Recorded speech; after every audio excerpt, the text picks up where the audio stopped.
Hello, everybody. It's time for more key questions, and this time with Chapter 29. We'll start with number 1. What was the Triple Wall of Privilege? And as president, how did Wilson attack each of the three walls? The first wall, or rather, all three are banks, tariffs, and trusts. He believed that all three of those hurt the common people and benefited the wealthy. So the first one, let's go with tariffs. For tariffs, he wanted to lower the tariff to make goods cheaper for the common man, and so he passed the Underwood Tariff, which brought tariff rates much lower than what had been under the McKinley Tariff from the 1890s or 1880s and 90s. Then he attacks the banks. In order to create a federally organized and controlled bank, he creates the Federal Reserve. The Federal Reserve is still around today. It's a bunch of national banks run by people selected by the president and by people in the federal government. And their job is to manage the currency and to manage inflation so that in times of financial crisis, we can control the currency. Then finally, he also attacked trusts, stacking on the trust busting done by Roosevelt and William Howard Taft. He continues on with the Clayton Antitrust Act. Not only does it strengthen previous legislation, it exempts unions and farmers' organizations from being punished by the act. So he strengthens all three of those things. He protects the people from the power of tariffs, trusts, and banks that had benefited the wealthy. Number 2, name the other progressive acts passed by Wilson and who each attempted to help. This is more of a general question, as I'm not really looking for you to recall the specific names. But he does help out farmers by passing a couple laws. He's not only handed out loans, they also help them create more stable prices for their crops. Helps out workers through the Adamson Act, and one that is not in the outline is the Keating-Owen Act, which limited child labor. The Adamson Act, of course, brought down the number of hours that workers were supposed to work. So he passes several laws which helps out different types of common people so they can live better in our society. Number 3, how is Wilson's moral diplomacy different from his predecessors? He looked down upon the moral or the diplomacy of Teddy, Big Stick diplomacy, and dollar diplomacy, that of Taft. He did not like the aggressive approach, which manipulated smaller countries for our own benefit. So what he did is he actually apologized for a lot of what his predecessors had done. He canceled out a contract with China to build a railroad because he felt like that we were going to make all the money off of it and use them. That was from Taft. And then he also pays back Colombia for the aggressive protection of Panama when they broke free. So he actually pays Colombia the $25 million that we had originally offered before Panama broke off independently. How is it similar to theirs? Well, he continues to control countries in Latin America and Central America. He sends troops to several countries, including Dominican Republic and Haiti. And probably the most famous example is that of Mexico when he chases Pancho Villa, and also before that when he has several of our sailors die in what they call the Tampico incident. So even though he looked down upon his predecessors' diplomacy, he himself got us heavily involved in World War I as well. Number 4, describe the key events that brought the U.S. into World War I.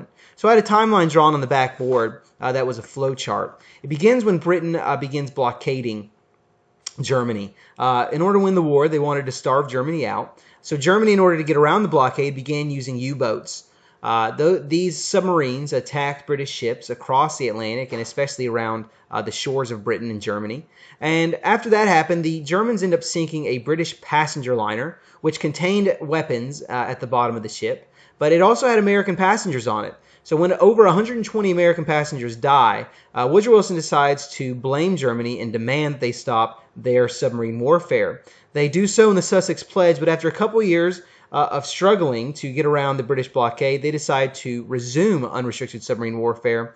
And the biggest event is when they send the Zimmerman telegram to Mexico asking them to attack us. And if they do that, if Mexico attacks us, then Germany would then, once they win the war in Europe, come over and support Mexico to get their land back. Mexico says no, America discovers the telegram, and we enter into World War I. Number 5, describe 2 ways that the U.S. government attempted to control U.S. discourse about the war.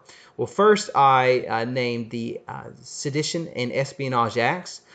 Those silenced American opposition to the draft and war support.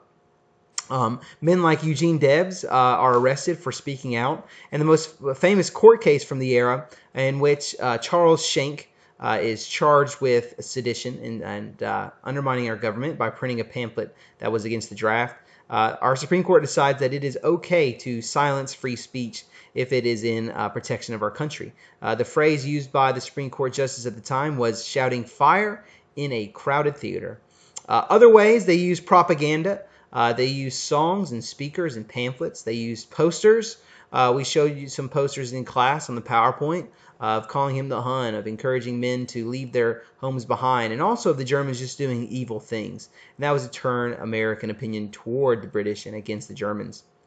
Number 6, explain Woodrow Wilson's 14 points. His 14 points were all about creating a world that would be safe from war after the war. Remember, they called him Lord Almighty Wilson with his quote-unquote 14 commandments, because when America enters the war, Woodrow Wilson believes we're entering it as the moral guide for the entire world.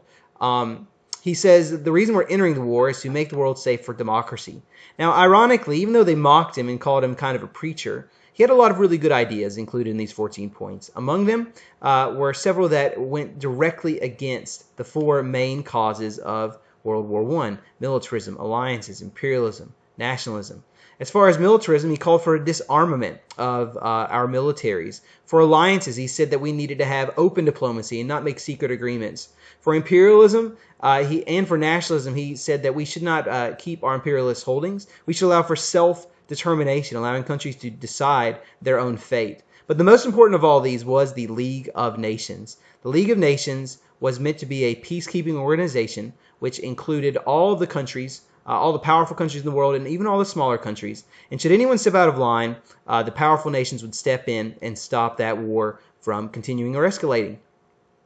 So that was the most important of the 14 points, the League of Nations. Number 7, how are the following groups affected during the war? For women, they do serve a role in the war. However, it's not a combat role. At home is where they probably had the largest effect, because women went into the workforce and worked while men were away. Many people think because of their service during the war, because of their hard work at home, that helps lead to them achieving the 19th Amendment and getting the right to vote. What about workers? Well, workers they actually get higher pay during the war. Unions are very successful, the AFL specifically during the war. So workers get a lot of benefits. I think I quoted that on average, a lot of workers received a 20% pay raise during the war.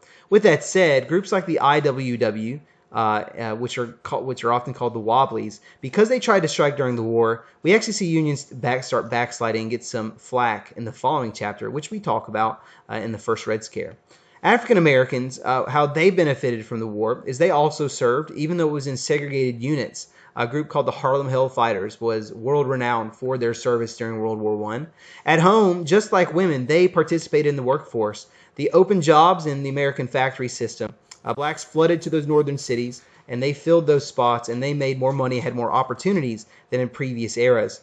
With that said, they were discriminated against. So although this great migration led to blacks going to northern cities and having economic opportunities, the discrimination did not stop. Number 8, how did the Treaty of Versailles punish the Germans? So Woodrow Wilson wanted to treat the Germans fairly and treat them nicely and to make sure that we had a lasting peace. Like I said, his ideas weren't bad. It's how he delivered his ideas that was the problem. So because France did not like Wilson putting us in the morally superior position and preaching to them, they wanted to punish the Germans. They wanted to ignore Wilson's cries for fair treatment.